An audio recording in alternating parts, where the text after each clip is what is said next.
마가복음 4장 35절 조금 길기는 하지만 우리 41절까지 합독을 해보겠습니다. 그날 저물 때에 제자들에게 이르시되 우리가 저편으로 건너가자 하시니 그들이 무리를 떠나 예수를 배에 계신 그대로 모시고 가매 다른 배들도 함께 하더니 큰 광풍이 일어나며 물결이 배에 부딪혀 배에 가득하게 되었더라. 예수께서는 고물에서 베개를 베고 주무시더니 제자들이 깨우며 이르되 선생님이여 우리가 죽게 된 것을 돌보지 아니하시나이까 하니 예수께서 깨어 바람을 꾸짖으시며 바다더러 이르시되 잠잠하라 고요하라 하시니 바람이 그치고 아주 잔잔하여지더라. 이에 제자들에게 이르시되 어찌하여 이렇게 무서워하느냐 너희가 어찌 믿음이 없느냐 하시니 그들이 심히 두려워하여 서로 말하되 그가 누구이기에 바람과 바다도 순종하는가 하였더라. 아멘. 그날 저물 때 제자들에게 이르시되 우리가 저편으로 건너가자. 예수님은 사람들이 이렇게 모여들면은 신이 나서 그들과 함께 지내시며 그들에게 복음을 전하시고 이러면 참 좋을 것 같은데 사람이 모여들면 대체적으로 예수님은 그 자리를 떠나셔요. 떠나시는 것이 지금까지 본 내용들입니다. 지금도 그 옆에 많은 사람들이 있을 수 있는데 우리가 저편으로 건너가자 이렇게 얘기를 합니다. 자, 그래서 이제 저편으로 넘어갑니다. 다른 동네로 넘어가는 거예요. 그들이 무리를 떠나 예수를 배에 계신 그대로 모시고 가매 다른 배들도 함께 하더니 큰 광풍이 일어나며 물결이 배에 부딪혀 들어와 배에 가득하게 되었더라. 아마도 이 지금 갈릴리 바다일 테고요. 이 바다 아마 한 복판쯤 가지 않았을까 싶은데요. 한 중간이면 솔직히 가지도 못하고 가만히 있을 수도 없고 되돌아갈 수도 없고 참 난감합니다. 이럴 때에 정말 죽을 것 같지요. 진짜 죽을 것 같아요. 이럴 때 정말 죽을 것 같아요. 갑자기 또 생각나는 게 하나 있는데 제가 울진에 한번 여름에 놀러 갔다가 정말 수영도 잘 못하는데 동네에서 개헤엄 치던 사람인데 그 울진 앞바다에 이렇게 보니까 저만큼의 바위가 하나 이렇게 솟아 있어요. 그래서 고기쯤은 충분히 갈 수 있을 것 같아요.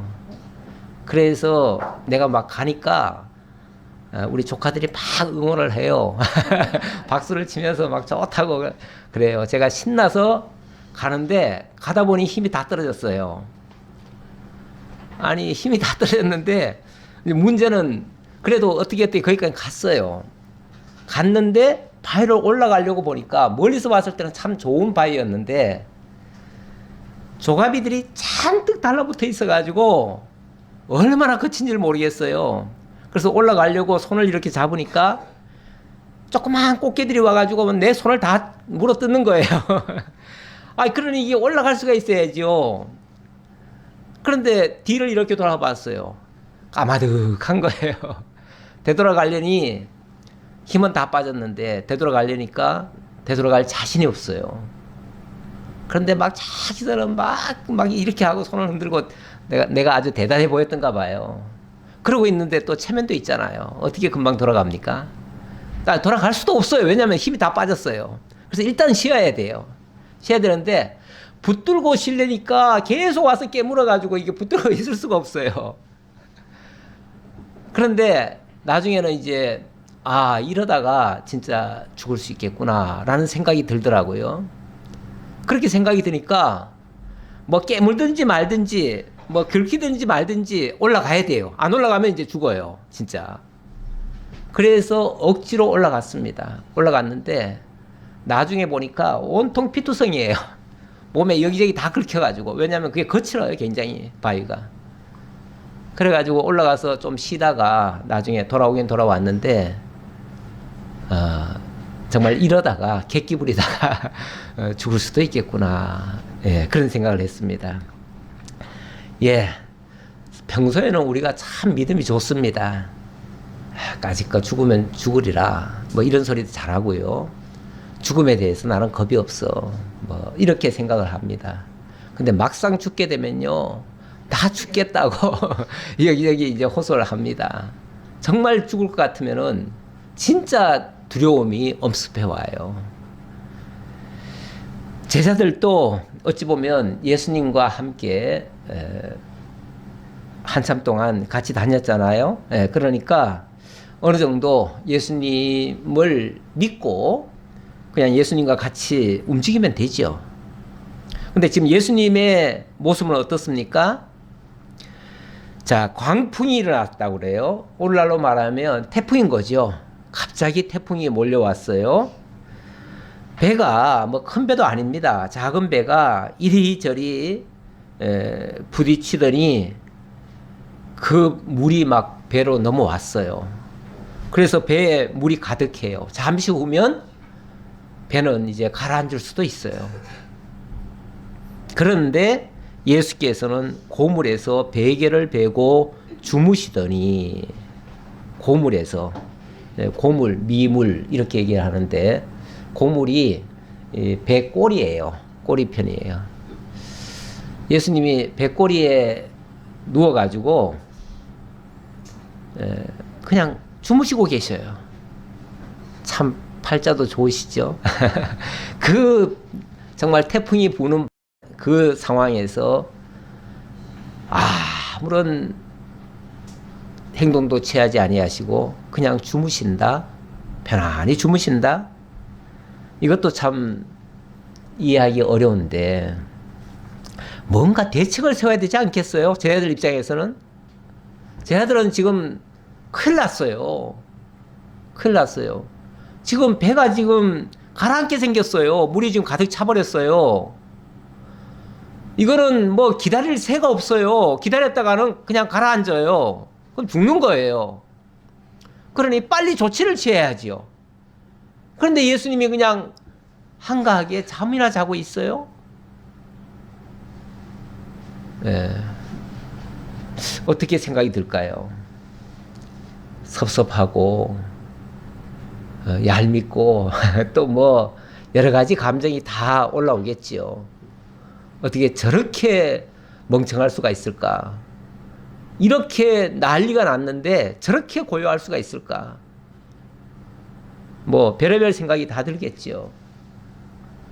그러니까 제자들이 이제 처음에는 좀 기다렸겠지만 나중에는 예수님을 막 깨웁니다. 흔들어 깨우면서 하는 말이 선생님이요 우리가 죽게 된 것을 돌보지 아니하시나이까? 이건 아마 목소리가 좀 높았을 것 같아요. 하니 우리가 지금 다 죽게 됐는데 이거 지금 안 보이십니까 지금? 예수님은 눈이 없습니까? 한마디 더 못했다면 아마 그렇게 얘기했을지 모르겠어요. 어떻게 이렇게 답답할 수가 있습니까?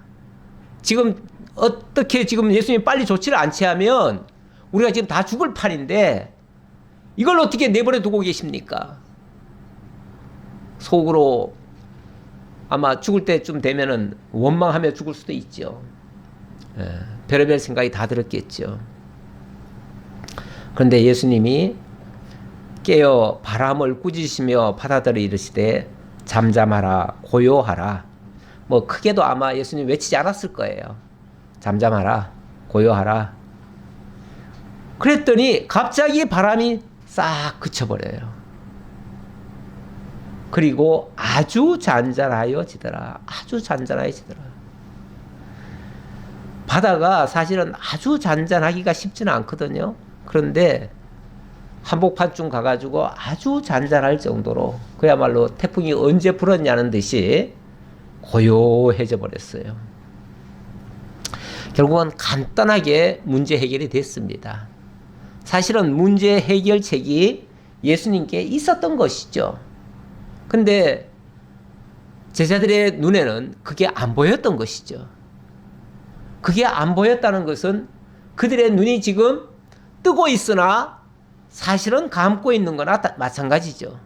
눈뜬 소경인 거죠. 세상에 눈뜬 소경이 참 많습니다. 예수님께서 바리새인들, 그 잘난 훌륭한 그런 사람들을 향해서 너희가 소경이다 이렇게 얘기를 했더니 우리가 왜 소경이냐고, 너희가 이런 것도 모르고 있으니 소경이다 그랬더니 왜 우리가 우리 조상 아브라함 때부터 우리 역사를 다 깨고 있고 모든 내용을 다 알고 있는데 왜 우리가 그런 것도 모르고 있다고 하느냐, 그러면서 발끈하지요. 진짜 알았다면 그 믿음의 조상들이 이야기한 자가 바로 그리스도인데 지금 그리스도를 몰라보고 있잖아요. 예수가 누구신지를 지금 모르고 있잖아요. 그러면 지금 자기들이 똑똑히 눈이 떠가지고 지금 예수를 바라보고 있으면서도 실상은 예수를 안 보는 거잖아요. 못 보는 거잖아요. 결국은 소경인 거죠. 그런데 자기들은 소경이 아니라는 거예요. 그러니까 예수님 말씀이 너희가 본다고 하니 너희 죄가 그저 있느니라 이렇게 얘기를 하셔요.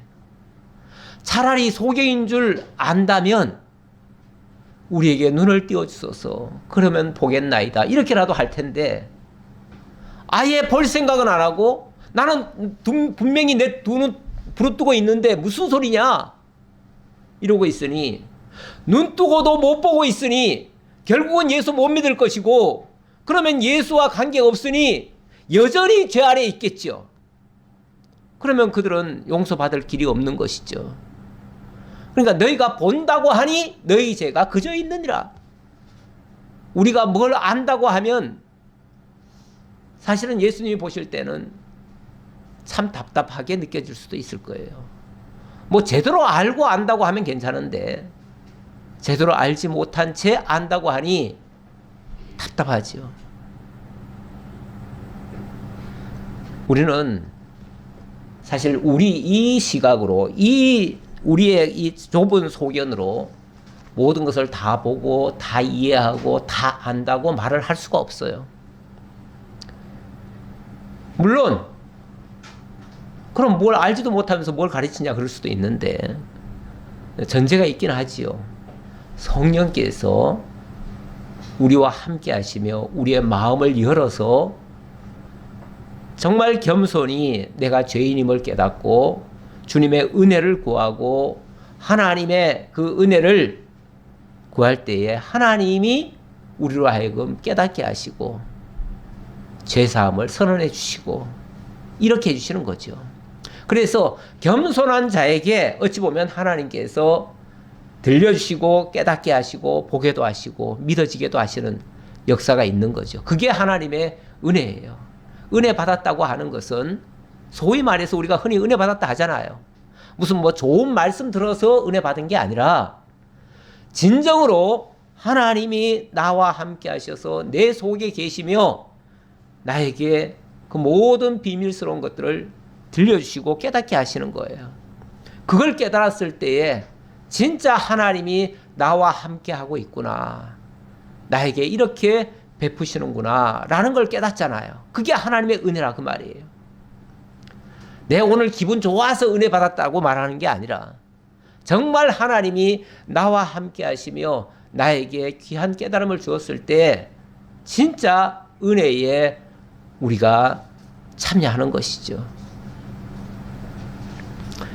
제자들이 진정으로 예수님이 어떤 분이신 줄을 알았다면 예수님이 평안히 잠들고 계실 때 자기들도 그냥 편안히 잠들면 되잖아요. 물론 말만 쉬워요. 이게 쉽지는 않습니다. 예. 우리는 왜냐하면 주님을 보는 게 아니라 물결을 보잖아요. 우리는 주님을 보는 게 아니라 이 세상을 보잖아요. 내 주변을 바라보고 내 모든 환경을 먼저 보고 있다고요. 그러면 그 환경이 나를 위협하고 있고 어떤 사람이 나를 서운하게 만들고 어떤 일들이 나로 하여금 불만족스럽게 지금 보여져요. 그러니 내 마음속에 감사와 평안과 기쁨이 넘치는 게 아니라 원망과 불평과 모든 사람에 대한 부당함이 느껴지는 거죠. 그래서 입에서 자꾸만 안 좋은 소리가 자꾸 나오는 거죠. 불평 섞인 소리가 나오고. 감사가 우리 입에서 잘 안 나오는 거는요, 내가 지금 주님을 바라보고 있지 못하고 있다는 하나의 반증일 수도 있어요. 내가 주님을 바라보면, 주님을 통해서 세상을 바라보면 결국은 그 세상이 주님을 통해서 나에게 하나님의 은혜를 주시려고 하는 일일 수 있는데, 내가 직접 예수 필요 없이 예수 거치지 않고 세상을 바라보니 내가 다 염려하고 내가 걱정하고 내가 다 하려니까 피곤하고 힘들고 이렇게 되는 거죠. 지금 제자들이 엄밀한 의미에서 예수님을 못 본 겁니다. 예수님을 못 본 거예요.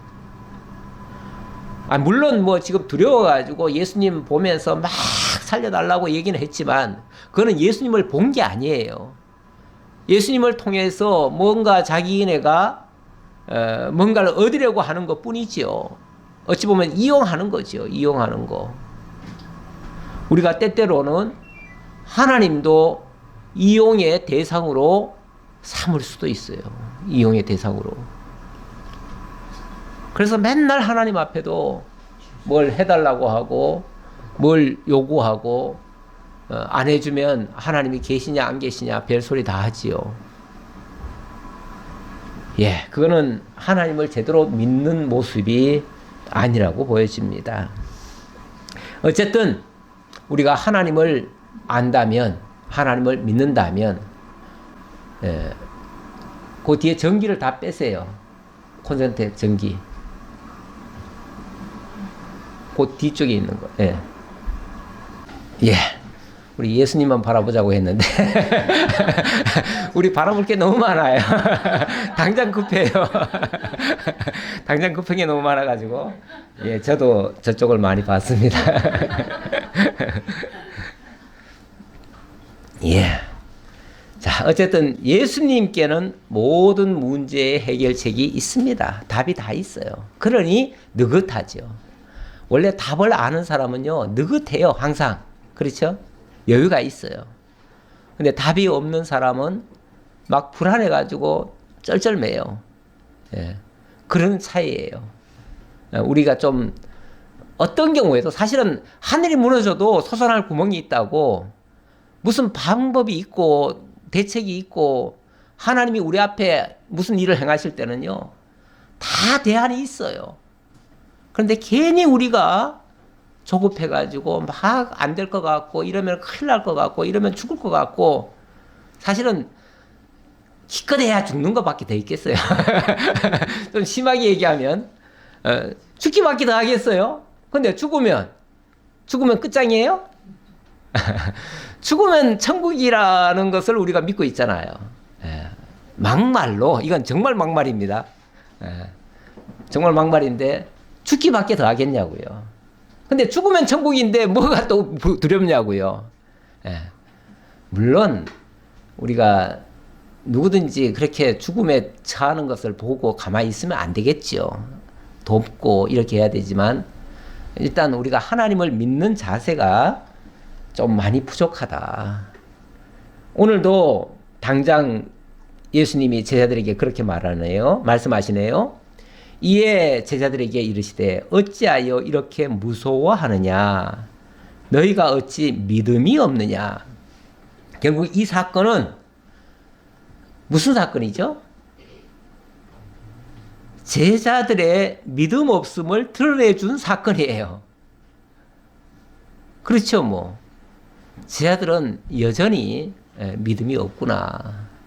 제자들도 참 믿음이 없는데 우리도 우리 스스로 믿음이 있다라고 큰 소리 치기가 조금 그래요. 그냥 솔직하게 우리도 사실 하나님의 은혜가 아니면 오늘 어떤 짓 할지 모르고 내가 어떻게 나올지 모르는 그야말로 불완전한 존재.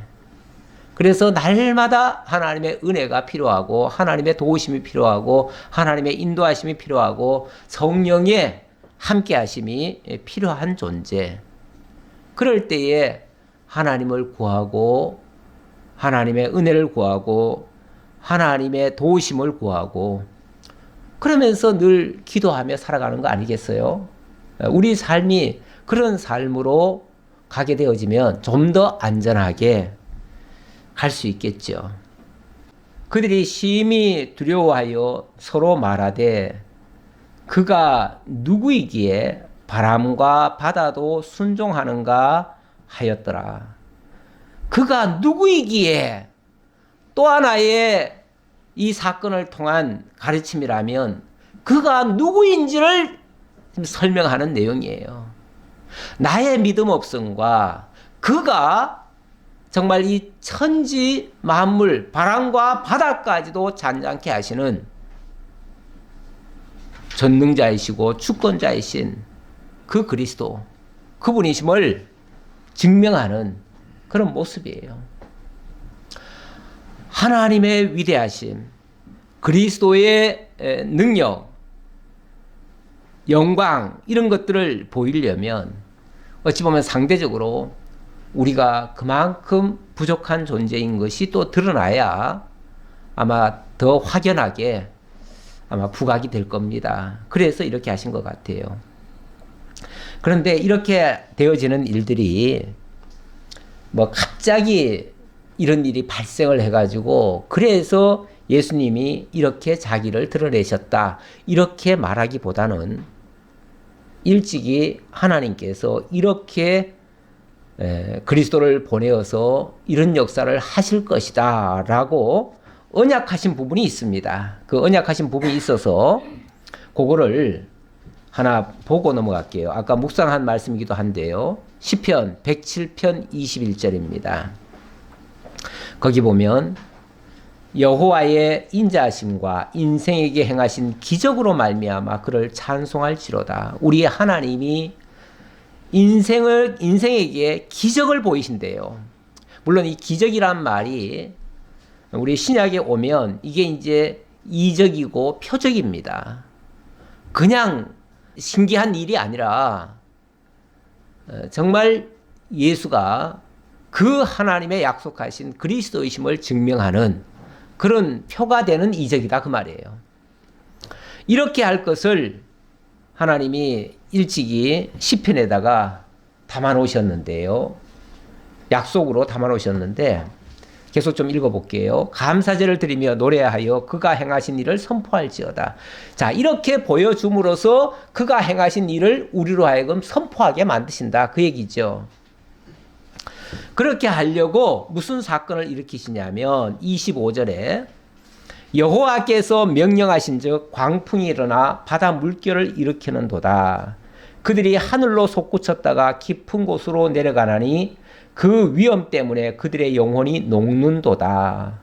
바로 이런 장면을 앞으로 있을 것이다 라고 예언한 장면이에요.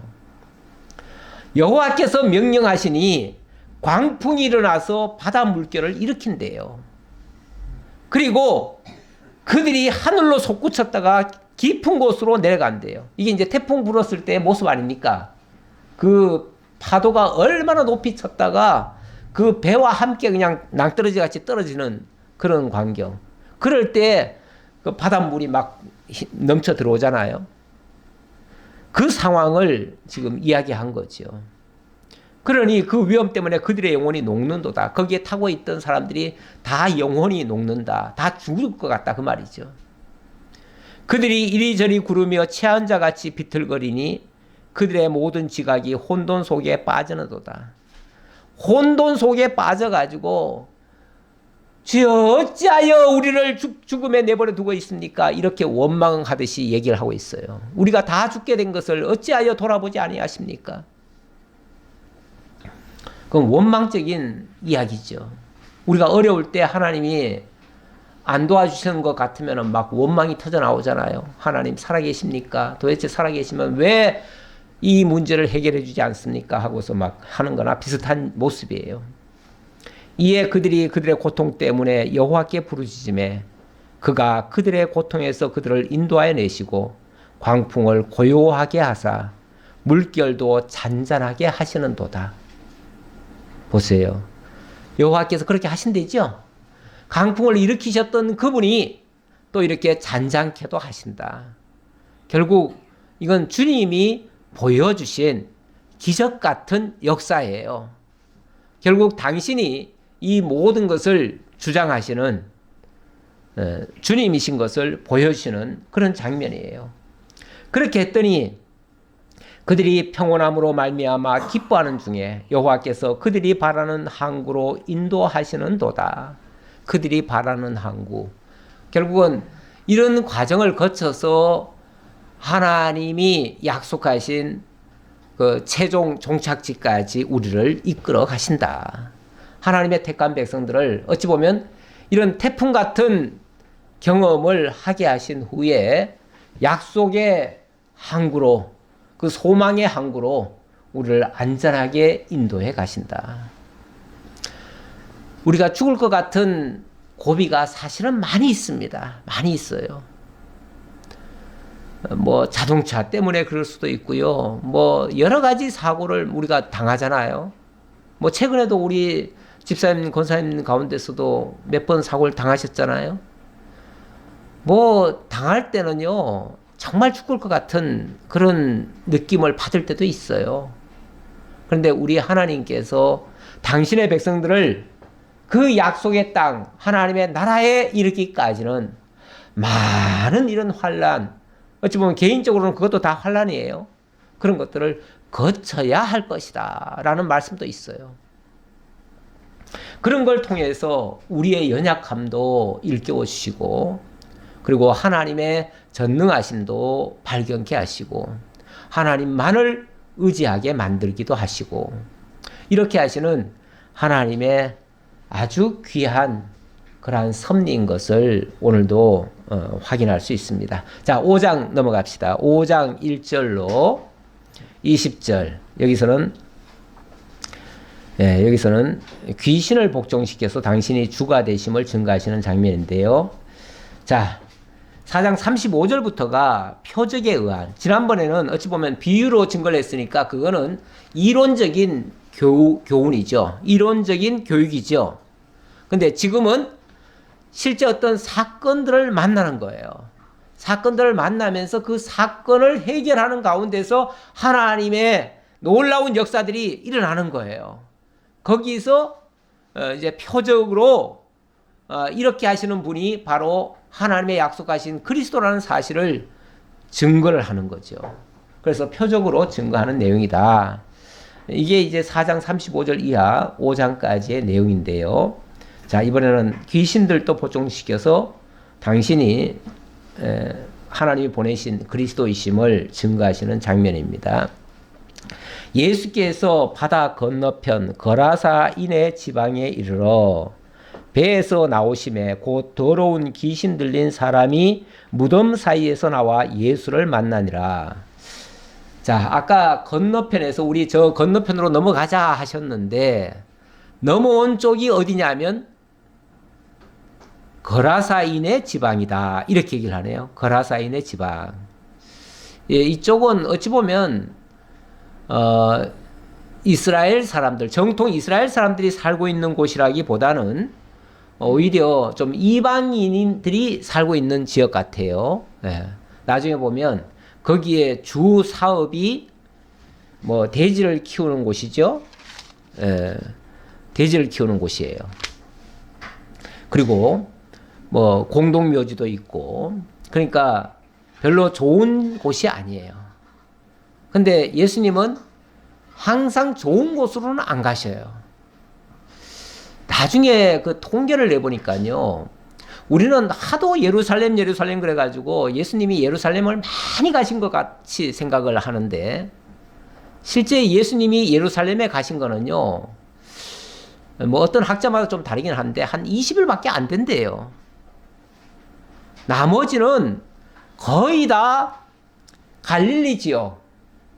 나사렛에서부터 출발해가지고 갈릴리 또 그 근방. 그런데 이 갈릴리나 이쪽은요, 어떤 지역이냐 하면 이방과 국경선에 이렇게 맞대 있어요. 그러다 보니까 이방의 침입을 많이 받았고, 때로는 이스라엘 땅이 아니라 이방 땅이 되는 경우도 많아요. 그래서 어떤 때는 이방인 땅이고, 어떤 때는 이스라엘 땅이기도 해요. 하지만, 어쨌든 거기는 이방인들이 많이 섞여 살고 있어요. 그러니까 사실 이방인의 동네라고 해도 과언이 아니에요. 그런 곳을 정통 유대인들은 굉장히 혐오를 합니다.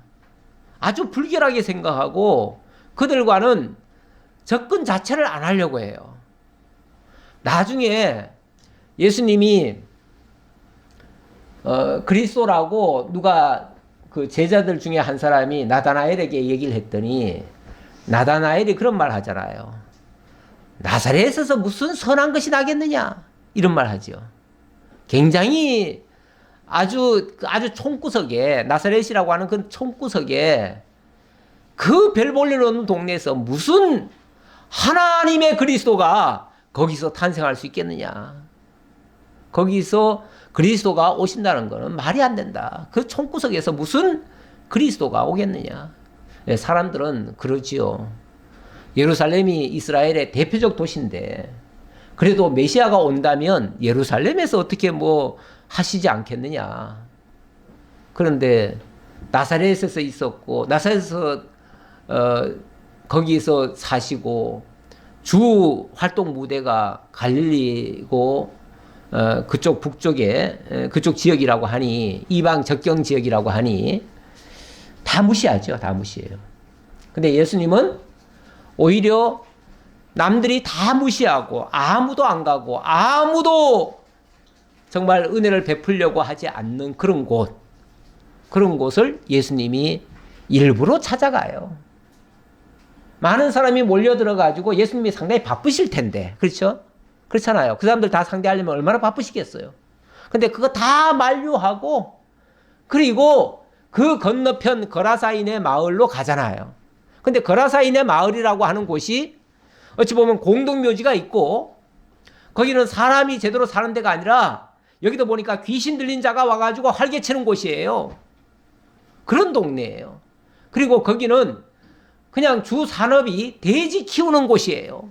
근데 이스라엘 사람들이 제일 싫어하는 짐승이 뭡니까? 개, 돼지예요. 그래가지고 뭐 사람을 그 비하적으로 얘기할 때 보면 그런 식으로 비하를 하잖아요. 그래서 돼지고기 먹지도 않고 아주 혐오스럽게 생각하는데 예수님은 그곳을 가셨어요. 그곳을 유대인들이 다 안 가는 곳. 거기 갔더니 제일 먼저 예수를 맞이하러 나온 사람이 누구냐 하면 더러운 귀신 들린 사람이 무덤 사이에서 나와 예수를 만나니라. 벌써 음침하잖아요. 뭔가 삭막하잖아요. 공동묘지 자리로 예수님이 가신 거예요. 그랬더니 귀신 들려가지고 제정신으로 사는 사람이 아니라 늘 공동묘지 돌아다니면서 거기서 이리 뛰고 저리 뛰고 혼자 웃고 뭐 난리치는 사람, 이런 사람이 거기 살고 있었던 거예요. 그 사람은, 자, 그 사람의 형편을 소개합니다. 그 사람은 무덤 사이에 거처하는데 이제는 아무도 그를 쇠사슬로도 맬 수 없게 되었으니 이는 여러 번 고랑과 쇠사슬에 매였어도 쇠사슬을 끊고 고랑을 깨뜨렸음이로라. 그리하여 아무도 그를 제어할 힘이 없는지라. 참 희한해요. 귀신 들린 사람들은요, 저도 전에 좀 겪어봤어요. 겪어봤는데 어쩌면 그렇게 힘이 센지 몰라요. 이 통제가 안 돼요. 막으려고 하면 진짜 귀신의 힘을 빌려서 하는 것 같아요. 얼마나 그 강력한지요.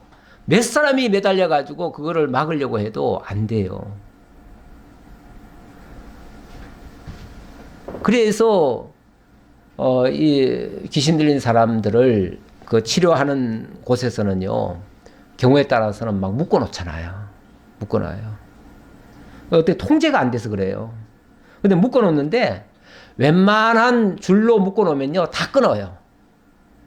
그러니까 쇠사슬로도 묶어요. 근데 심지어는 여기도 본문에 보니까 여러 번 고랑과 쇠사슬에 매였어도 쇠사슬을 끊고 고랑을 깨뜨렸습니다. 세상에, 그 쇠사슬 그 고랑 있잖아요. 그 근거. 그걸 세상에 깨뜨리면서까지 나갔다는 거예요. 이거 통제 불가능입니다. 그러니까 결국은 모든 사람이 다 포기하고 네 혼자 가서 어디 살아라 그랬더니 여기 지금 공동묘지 와서 사는 거예요. 근데 또 이런 사람들이 또 그런 데를 되게 좋아해요. 그 어둡고 음침하고 이런 곳을 또 좋아해요. 그러니까 이게 사실은 귀신에게 완전히 씌이면요, 이 분별력이 없어지고 깨끗한 걸 싫어하게 돼 있어요. 원래 귀신이 그래요. 귀신이 더러운 걸 좋아해요. 그래서 귀신이 더러운 것만을 찾아다닌다. 뭐 이런 말도 있어요. 네. 자, 밤낮 무덤 사이에서나 산에서나 늘 소리 지르며 돌로 자기의 몸을 해치고 있었더라. 또 이런 사람들이 자기 몸을 또 해치는 경우도 많습니다. 자해를 많이 해요. 이걸 누가 말리겠어요? 그런데 뜻밖에도 그가 멀리서 예수를 보고 달려와 절하며 큰 소리로 부르짖어 이르되 지극히 높으신 하나님의 아들 예수여, 나와 당신이 무슨 상관이 있나이까? 원하건대 하나님 앞에 맹세하고 나를 괴롭히지 마옵소서 하니. 그런데 참 이것도 놀라운 일입니다. 다른 사람들은 사실은 예수를 잘 몰라보거든요. 근데 이거 어떻게 귀신 들린 사람은 귀신같이 알아보네요. 예수님을 아주 그냥 귀신같이 알아보네요, 진짜. 어떻게 예수님을 알아보고는 예수님께 나와가지고 이런 말을 할 수 있습니까? 그런데 그렇게 말하는 이유가 나왔어요. 이유가 뭐라 그랬냐면, 이는 예수께서 이미 그에게 이르시기를 더러운 귀신아 그 사람에게서 나오라 하셨습니다. 더러운 귀신아 나와라 하니까 이미 귀신이 막 나가려고 한다는 거죠. 근데 막 이미 귀신에게 사로잡혔으니까 그 귀신이 나가면 자기네 주님이 나가신다고 생각해가지고 막 못 나가게 하려고 그러는 것 같아요. 그렇잖아요. 아무리 그 악한 사람이라도요. 왜 가끔 보면은 왜 어디에 납치됐거나 아니면 어떤 사람한테 막 그 세뇌 당한 사람 있잖아요. 가스라이팅 당한 사람들. 그 사람에게서 건져 주려고 하면요. 그 사람 떠나면 죽는 줄 알고, 아니 건져 주려고 하는데 그쪽에 더 바짝 달라붙어요. 그리고는 건져 주려는 사람한테 막 해코지 하려고 그래요. 막 할키려고 그러고, 막 저 떠나가라고, 나가라고, 막 오지 말라고, 막 나 괜찮다고 막 그래요. 이미 그 귀신에게 사로잡혀서 그래요. 사로잡혀서 그러는데, 귀신에게 사로잡혀가지고 귀신이 자기네 주님인 줄 알고 지금까지 살아고 왔는데, 그 시키는 대로 살고 왔는데, 갑자기 예수님이 와가지고 거기서 건져준다고 하니 싫은 거예요. 싫은 거예요. 고양이도 그냥 어디 막 그냥 끼어 있는 거 건져내려고 하면 막 물려고 그러잖아요. 예. 지는 그게 전부예요. 누가 건져주려는 걸 상상을 못 해요. 이에 물으시되 내 이름이 무엇이냐 이르되 내 이름은 군대니 우리가 많음이니이다 하고. 군대다. 그러니까 지금 귀신 들린 자인데, 귀신 들린 자가 하는 말이 군대다. 이 말은 귀신이 그냥 한두 마리가 붙어 있는 게 아니라 아예 군대로 붙어 있다. 떼거지로 몰려 있다 그 얘기죠. 귀신 떼거지가 지금 완전히 이 사람을 지금 장악하고 있다 그 말이죠. 그랬더니 자기를 그 지방에서 내보내지 마시기를 간구하더니 뭐 이미 그리스도께서 거기서 떠나라 했으니까 귀신이 막 떠나가려고 하는데 막 왜 떠나가게 하십니까? 막 이러고 지금 있는 거예요. 그랬더니 어쩔 수 없이 이제 떠나갈 수밖에 없기는 없어요. 없는데 그러니까 이 사람이 이제 뭘 요청을 하냐면 한 가지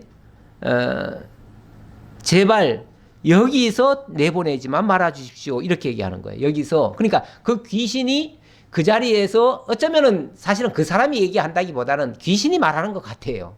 그렇죠? 귀신이 말하는 것 같아요. 그러니까 이 귀신들이 하는 말이 우리는 아까 왜 그런 말이 있잖아요. 나와 무슨 상관이 있나이까? 당신 하나님의 아들 예수여 나와 당신이 무슨 상관이 있나이까? 이 말은 원래 귀신이 지금으로 예를 들어 생각하면 지금이 귀신이 활동할 때입니까? 업무 종료됐습니까? 지금 귀신이 활동할 때예요. 활동할 때인데 만약에 예수님이 와가지고 활동을 못하게 하면 왜 아직 때도 안 됐는데 왜 벌써 우리를 내보내려고 합니까? 아직 우리가 일을 해야 됩니다. 이제 그 소리나 비슷한 소리예요. 귀신이 지금 내가 할 일이 얼마나 많은데 얼마나 많은 사람을 유혹하고 얼마나 많은 사람을 지금 망쳐놔야 되는데 왜 벌써 와가지고 우리 사업을 해방합니까? 그 얘기예요. 그게 이제 나와 무슨 상관이 있나이까 그 말이에요. 그러면서 나 지금 여기서 할 일 더 있습니다. 더 있으니까 뭐 하라고요? 제발 여기서 떠나가지만 않게 해주십시오. 우리 귀신들이 이 거라사 땅에서 할 일이 많습니다. 그 말이에요. 할 일이 많으니까 더 할 수 있도록 해주세요. 그래 그 말이에요. 그런데 이 귀신이라고 하는 게 그냥 아마 공중에 그냥 배회하는 게 아니라 어딘가에 들어가서 활동을 하는가 봐요. 그러니까 마침 거기 대지에 큰 떼가 산곁에서 먹고 있는지라 이에 간구하여 이르되 우리를 대지에게로 보내어 들어가게 하소서 하니 허락하신대 더러운 귀신들이 나와서 대지에게로 들어가매 거의 2,000마리 되는 떼가 바다를 향하여 비탈로 내리다라 바다에서 몰사하거늘. 이 귀신들이 마지막 하고 싶은 일이 뭐였어요? 돼지떼 속에 들어가 가지고 2,000마리나 되는 돼지를 몽땅 몰사시킬 일. 이거는 만약에 이 돼지도 그냥 이게 뭐 주인 없는 돼지가 아니거든요. 다 돼지 키우는 주인이 있어요. 그러면 그 주인 입장에서 봤을 때는 이거는 남의 경제를 완전히 망가뜨리는 행위예요. 엄청난 손해를 끼치는 거예요. 그렇죠? 그런데 그렇게 했다는 거예요.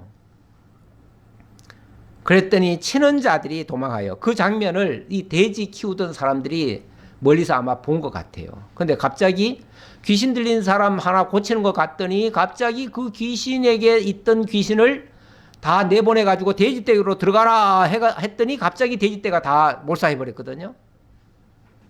이거는 돼지 키우는 사람들 입장에서 절망스러운 이야기예요. 엄청난 피해를 입힌 거예요. 그렇죠? 엄청난 피해를 입힌 거예요.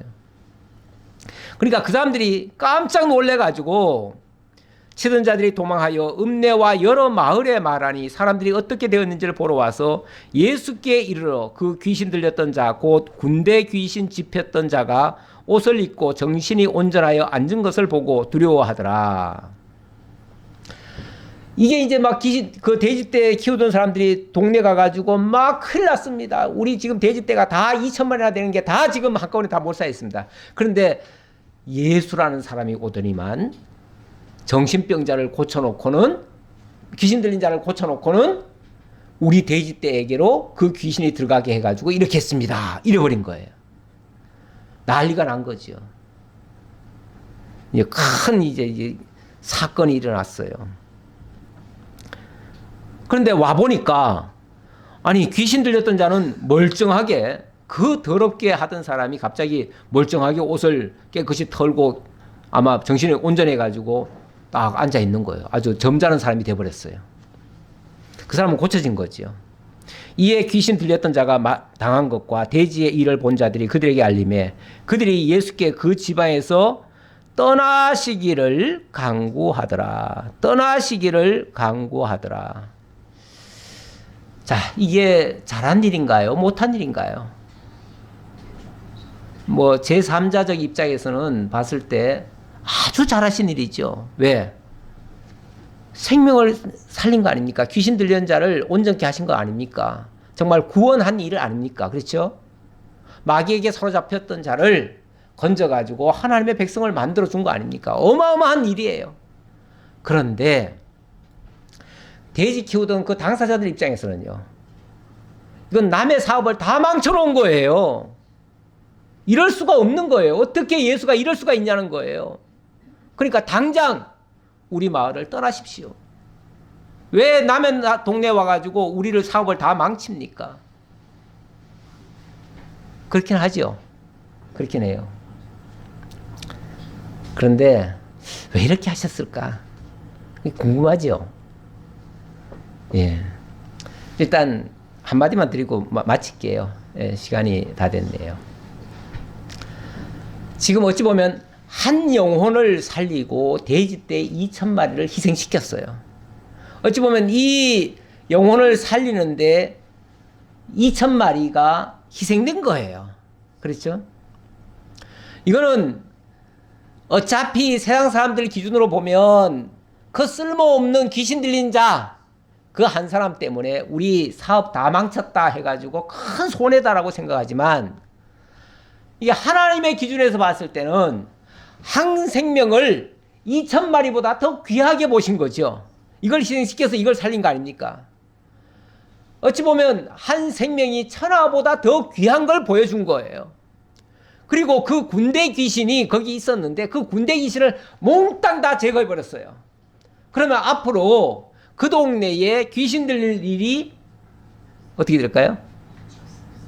뭐 또 다른 데 귀신이 또 오는지는 모르겠지만 어쨌든 그냥 여기 본문만 봐서는 그 동네 사람들도 다 구원할 수 있는 길이 열려버린 거 아닙니까? 이거는 정말 어마어마한 하나님의 크신 은혜인데, 사람들은요 그 고귀한 가치를 모르고 이 저급한 정말 불결한, 어찌 보면 그거 재물 없어졌다고 그게 아까워가지고 그 불결한 돼지, 물론 뭐 돼지 키우시는 분한테는 굉장히 불쾌한 소리일 수도 있는데, 그 당시 시각으로 봤을 때, 또 율법적 시각으로 봤을 때 돼지는 어쨌든 불결한 동물이라고 표현을 했단 말이에요. 그렇다면 하나님께서 불결한 것을 정결하게 하시고 온전한 생명을 지금 살리는 역할을 하셨는데 그게 귀하지, 그까지 물질이 뭐 그렇게 대단한 겁니까? 예, 참으로 무엇이 귀중한가를 우리에게 보여주고, 결과적으로는 이 귀신까지도 다 복종시켜서 당신이 이 모든 것을 주관하시는 주이시다라는 것을 증명을 해주셨다. 그렇게 보실 수 있겠습니다. 기도하겠습니다. 감사합니다. 하나님, 오늘도 저희와 함께 하시며 우리 표적으로 보여주신 여러 가지 사건들을 통해서 우리 주님이 참으로 전능하신, 그리고 하나님의 언약대로 이루신 그리스도이심을 다시 한번 확인했습니다. 이 믿음 가지고 정말 태풍 같은 환란이 오고 역경이 오고 또 사업이 다 망하는 그런 어려움이 오더라도 주님 안에서 영원한 것을 얻게 된 우리들임을 다시 한번 기억하고, 우리가 얼마나 존귀한 자가 되었는지, 또 얼마나 행복한 자가 되었는지 이것을 다시 한번 기억할 수 있는 저희가 되게 하옵소서. 감사드렸고 예수님 이름으로 기도하옵나이다. 아멘.